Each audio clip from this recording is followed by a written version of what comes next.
What's going on, everybody? This is Jeff with AltCoin Buzz. So today we're going to talk about old money, how the old money people, the people that are older than us, the industrial era uh, elders of our communities, how they perceive Bitcoin and technology, and what that means for us. So, number one thing I want to say in this video, first and foremost, this is not FUD, okay? This is talking about real world issues, and these are things that are really happening in conversations that are really taking place.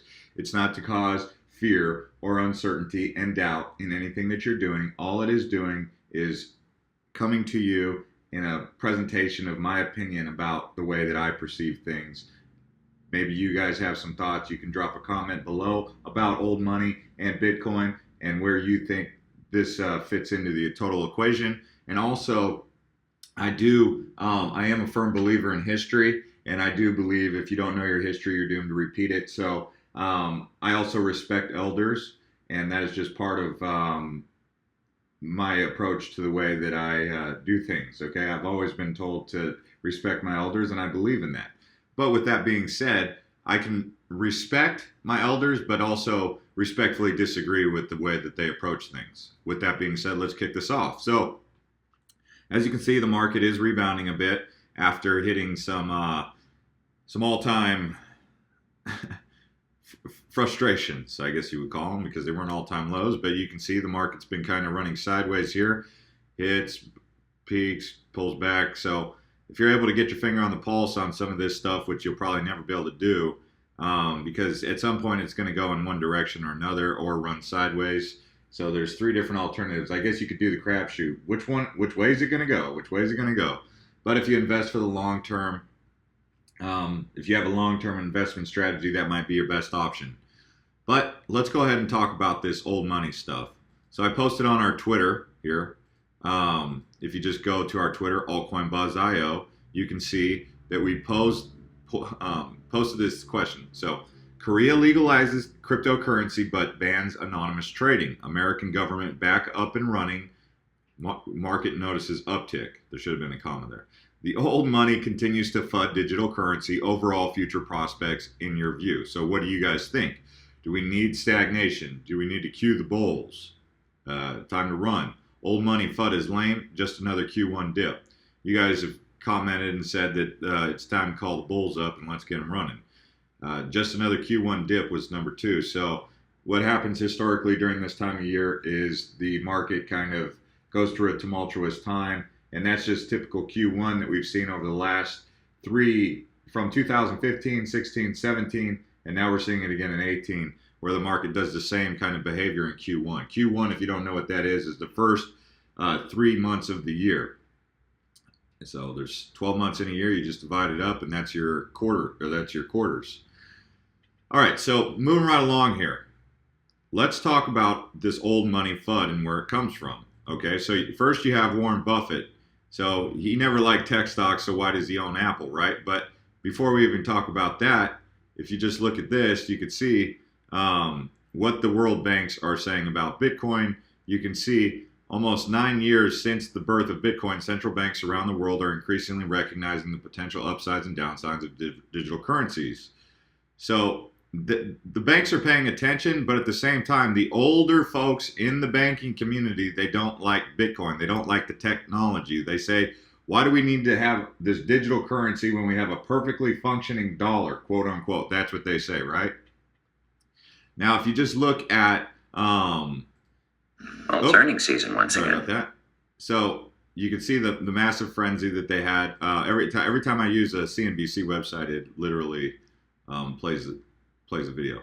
But you can see what the Nobel laureate said. Bitcoin could be here for 100 years, but it's more likely to totally collapse, Nobel laureate says. I mean, I don't know. I mean, that's like saying the dollar could be here for 100 years, but it could totally collapse. I mean, if you don't know the history about the Federal Reserve, I think it came into existence in 1915, somewhere around the teens of 1900s, right? And yeah, that was when the Federal Reserve first was introduced, and from there, the old way that we used to do the monetary system had changed. So a Nobel laureate, if you don't know what a Nobel laureate is, he's basically the person recognized in a specific sector. It could be medicine, it could be finance. In this case, Nobel Prize-winning economist Robert Shiller has told CNBC, adding that it reminds him of tulip mania centuries ago in the Netherlands. The Yale University professor said, "Are bubbles everywhere, not just in Bitcoin," and added he doesn't know what to make of the Bitcoin ultimately, because you have to remember this person is older, so because of that, when they have to take on a brand new learning curve, it's like, I don't want to call them a dog, but you know the saying, you can't teach an old dog new tricks. The older someone gets, the less interested they are in learning something new, the less endurance they have. It's like, you can't always be young and full of energy, right? So when you have to take on a whole new something after you've gone through it, it can become exhausting. And that's what I think is really happening, is a lot of these people that have a lot of the old money, the people in their 60s, 70s, 80s, 90s, when they have to hear about Bitcoin, to them it's like, why?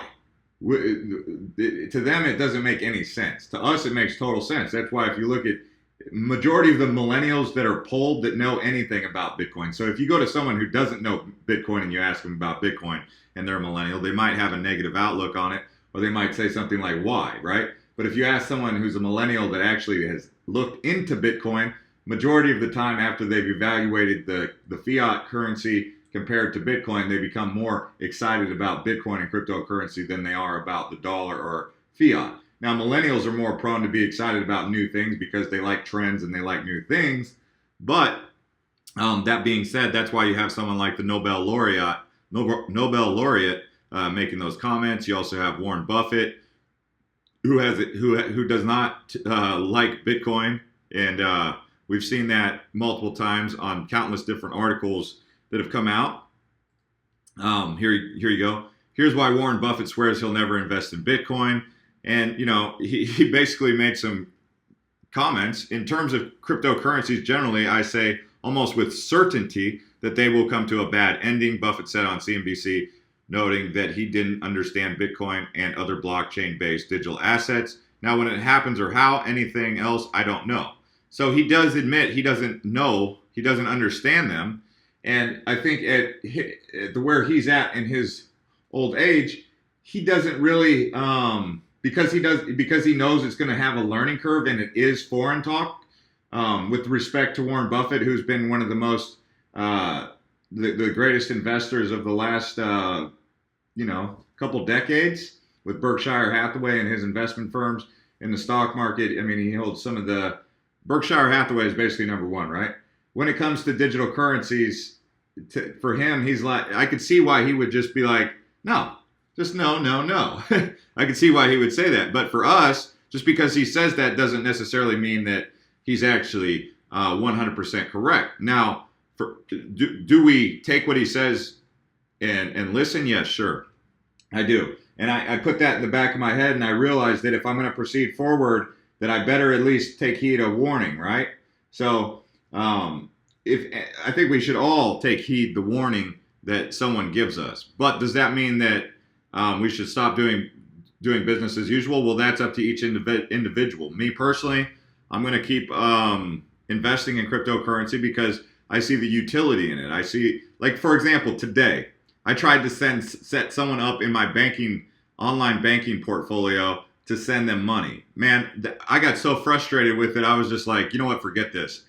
Between them not having enough room to fit all the characters of that person's name in the block for first and last name, all the way to them not being able to accept all of the account numbers for the foreign bank account.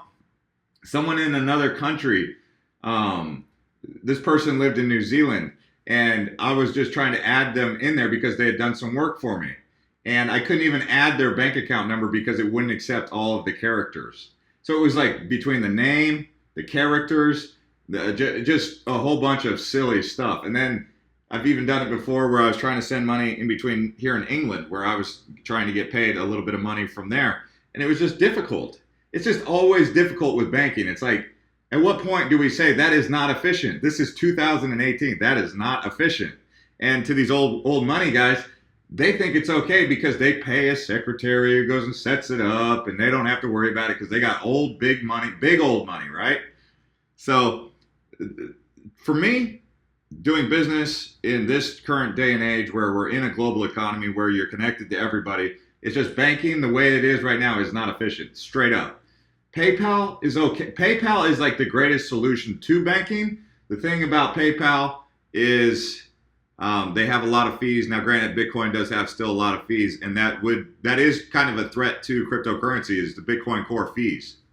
I think that one of the advantages that cryptocurrency had was less fees. Like when I compare cryptocurrency and PayPal, I say, well, PayPal has a lot of fees.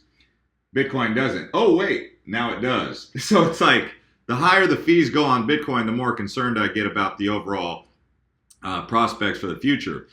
Now let's talk about another really relevant subject here, criminal activity and Bitcoin. So this is a concern for people who are young millennial legislators who see this as a potential downfall of Bitcoin or cryptocurrency, is the fact that criminal organizations are actually using cryptocurrency for their money laundering and whatnot, criminal activities basically. And they've actually dropped Bitcoin for Monero, a privacy coin, right? So just put that on your radar. That's probably been on your radar for a while, but as you can see, as Mike Shedlock from Mishtalk wrote on this article, criminals now prefer Monero over Bitcoin because Bitcoin can be traced.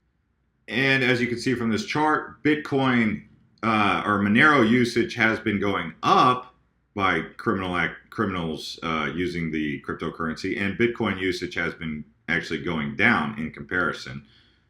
So even Ethereum has been kind of going down. So Monero, the privacy coin, the utility in Monero is being brought into consideration about how criminal organizations are basically using privacy coins. So how is that going to affect privacy coins moving forward? We don't know, but if you can see how the government, if they were going to target anything first, it would be the privacy coins, which is kind of scary for those of us who've been investing in privacy coins, right?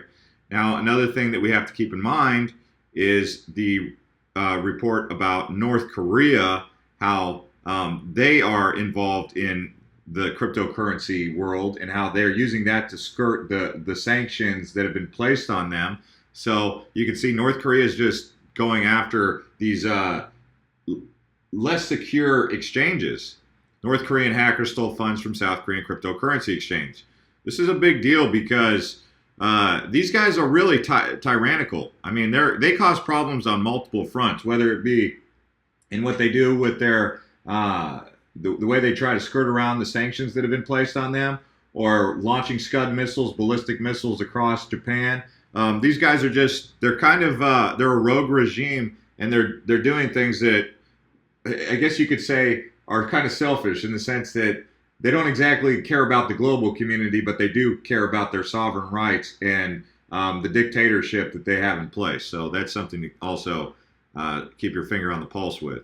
So you can see how this guy here, he's saying, Steve Chiavarone, he's saying that the privacy or the criminal activities is going to affect the future of Bitcoin and how the Federal Reserve might, go after it.